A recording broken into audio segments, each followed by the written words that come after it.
Hello, Vanakkam and Namaste. Welcome back to Sudha's Empty Plate. Today's recipe is a detailed one. It's a vegetable dum biryani. Let's get on to the steps one by one in making this dum biryani. The ingredients will be cinnamon, green cardamom, cloves, star anise, bay leaves and shajira, biryani masala, coriander powder, red chili powder, turmeric powder, 2 tablespoons of ginger garlic paste, finely chopped ginger and green chilies, finely chopped coriander leaves and mint leaves,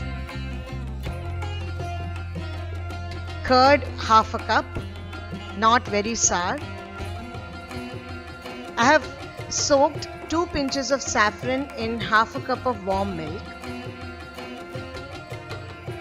1 medium onion thinly sliced and fried till golden brown.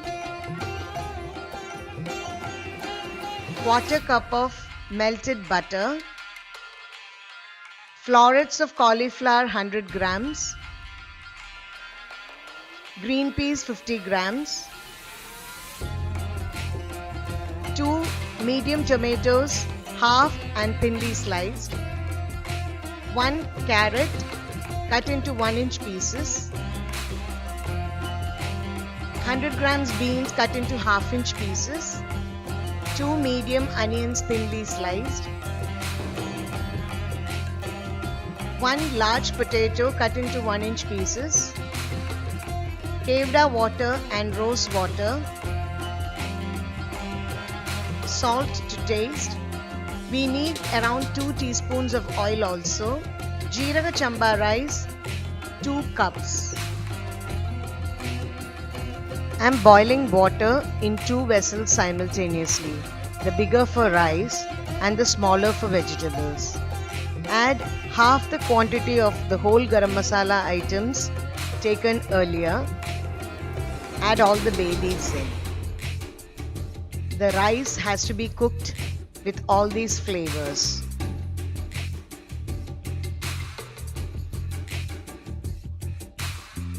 Add salt to taste in both the vessels. Cover them with a lid and bring them to a boil.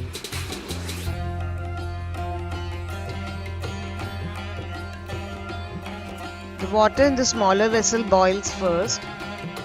Add all the vegetables cut into it one by one. The salt in the water ensures that the original color of the vegetables is retained even after they are cooked. Allow it to cook till the vegetables are soft. The water in the bigger vessel has also started boiling. To this boiling water, add half the quantity of ginger garlic paste. This flavor also has to be infused into the rice while cooking. Add the rice to the boiling water in the bigger vessel and give it a nice stir. Allow it to cook till the rice is just half done. Make sure that the rice does not overcook. It has to be only half done. The vegetables had been cooking for a while. On checking, I have seen that the vegetables are perfectly cooked. I'll turn off the heat now and strain the vegetables. You can see that the vegetables have not lost their color even though they are well cooked.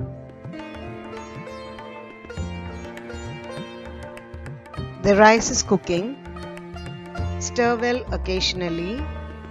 Check for the readiness of the rice. Once you see that the rice is just half cooked, turn off the heat and immediately remove from heat and drain the water content completely. Heat a biryani pan at medium and add 2 to 2.5 teaspoons of oil to it. Add the whole garam masala items and saute them till fragrant.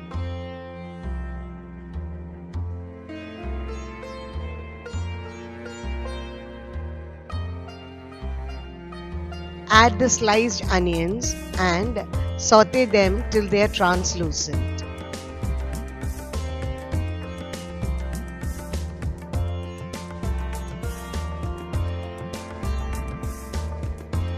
It's time to add the balance of the ginger garlic paste. Saute till its raw taste disappears and also there's a slight change in color.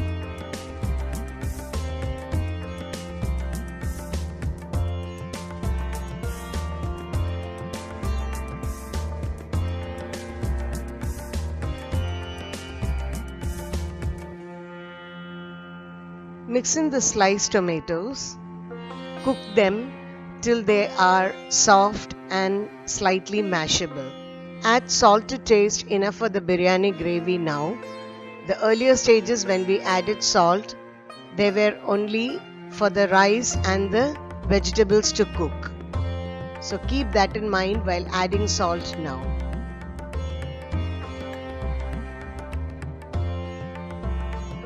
Simmer the heat and add all the dry masalas, turmeric powder, red chilli powder, coriander powder and 1 tablespoon of biryani masala.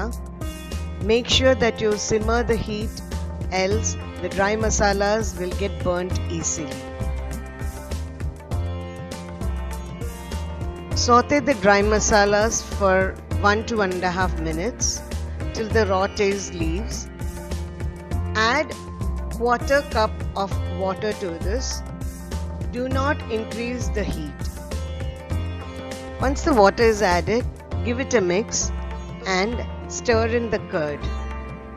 The water added helps blend the dry masalas. It also prevents the curd from curdling due to heat. Into this creamy base, add in the boiled vegetables and mix them well. Make sure all the boiled vegetables are coated with the creamy gravy. In the description box, I have given in detail the recipe and the ingredient quantities. Also, any additional tips or details will be mentioned there. All the vegetables are well coated with the gravy now. Cover with the lid and on medium heat, cook for around 7 to 9 minutes so that all the masalas and flavors infuse into the vegetables. It's time for some excitement in this cooking now. I'm going to prepare the ember or the live charcoal in a mud pot in the balcony of my apartment.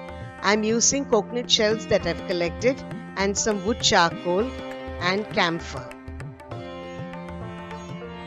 Though it is easy and convenient to do regular cooking, once in a while it is also nice that we try something like this. It feeds our passion for cooking. I think this helps me motivate others to do something different like this. In today's world, it is very necessary that we cut the monotony, tread a different path and try new things. In cooking, we can learn and try out new styles and methods of cooking. For many women I know, cooking has been a great stress buster. Like the smoldering ember, let us rekindle our forgotten passions, hidden talents, and rejuvenate ourselves. The gravy for the biryani is ready by now. The flavors and the masalas have blended well with the cooked vegetables. There is still enough moisture in the gravy. It has not stuck to the bottom. Keep separately half the quantity of the biryani gravy. Layering is very important in any biryani. This is also one of the unique features of a biryani. The vegetable gravy is the first layer or the bottommost layer of this veg dum biryani. The next layer will be of the cooked rice. On top of the rice, sprinkle evenly the mint and coriander leaves, finely chopped green chilies and ginger, biryani masala, melted butter, saffron soaked in warm milk, browned onions, kevada water and rose water. Repeat the same with the next set of layers also. Make sure that you complete the biryani top layer with cooked rice and all the spices and leaves on top of it.